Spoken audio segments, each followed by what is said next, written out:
அனைவருக்கும் வணக்கம். நம்ம ராஜேஸ்வா விலாகில் இன்றைக்கி என்ன பார்க்க போகிறோம்னா, நம்ம ராமேஸ்வரம் போனப்போ முதல் கோவில் போனது உத்தரகோசமங்கை தான். உத்தரகோசமங்கை தான் போயிருந்தோம். கோவில் சூப்பராக இருக்கும்.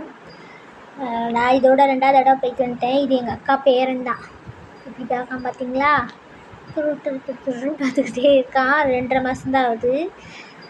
எல்லோரும் அவங்க அப்படியே மதுரையிலேருந்து அவங்க எல்லோரும் வந்திருந்தாங்க. நாங்கள் இப்படியே தூத்துக்குடியிலேருந்து இப்படி வந்துட்டோம். வந்துட்டு உத்தரகோசமங்கை, 2வதாக நாகாட்சி அம்மன் கோவில், 3வதாக பாமன் சுவாமி கோவில், அடுத்ததாக தான் எங்கள் பாபா வீட்டில் போய் இருந்துட்டு அதுக்கப்புறம் அங்கே பொங்க விட்டுட்டு அதுக்கப்புறமா ராமேஸ்வரம் போய்ட்டு வந்தோம். இது உத்தரகோசமங்கையில் கோயில் நட திறக்கலை. நாங்கள் முன்னாடியே போய் இருந்தோம். நாங்கள் போனது லேட்டு தான். அவங்களாம் போய் 1 மணி நேரம் இருந்து சாப்பிட்டுட்டு முடிச்சுட்டு உட்காந்துருந்தாங்க. நாங்கள் போகும்போது ஒரு 1/4 மணி நேரத்துலேயே கோயில் நட திறந்துட்டாங்க. அப்படியே அவனுக்குள்ளே வீடியோலாம் எடுத்துக்கிட்டு பேசிட்டு சிரிச்சிட்டு, இது எங்கள் அத்தை, இந்த பிங்க் கலர் சேலை எங்கள் வதுனை, இது எங்கள் அக்கா பேரன்.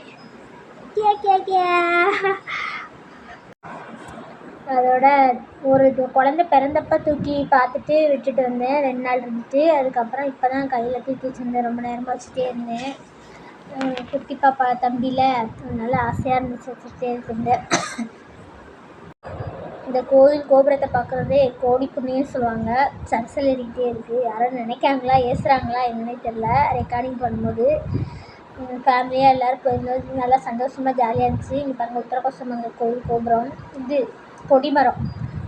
அப்படியே கோயிலெலாம் பார்க்கவே அப்படியே அமைதியாக ஒரு நல்ல இதாக இருந்துச்சு. இங்கே தான் நடராஜர் முதல்ல நடனம் ஆடின இடம் அப்படின்னு சொல்கிறாங்க. இதுதான் முதல்ல தோன்றிய கோயில். எல்லோரும் ஒரு தடவை உத்தரகோசமங்கை பார்த்துட்டு போங்க. அந்த கோயில் மண்ணை மிதித்தாலே நமக்கு எல்லா பாவங்களும் போகும், தோஷங்கள்லாம் நீங்களும் சொல்கிறாங்க. அதனால் எல்லாருமே ஒரு தடவை லீவு விடுறப்பெல்லாம் போயிட்டு வாங்க. ஒரு தடவைக்கு போயிட்டு வாங்க. நல்லாயிருக்கும் கோயில் பார்க்க. ரொம்ப அமைதியாக இருக்கும், நல்லாயிருக்கும். ஆனால் அவ்வளோ கூட்டம் வர்றாங்க. நான் கூட கூட்டமே இருக்காது அப்படின்னு நினச்சேன். சரியான கூட்டமாக தான் இருக்குது. அதுக்கப்புறம் உள்ள நடராஜர்லாம் பார்த்துட்டு சுற்றி நடராஜரை பார்த்துட்டு அந்த தெப்பக்குளத்துக்கிட்டே நின்று பார்த்துக்கோங்க.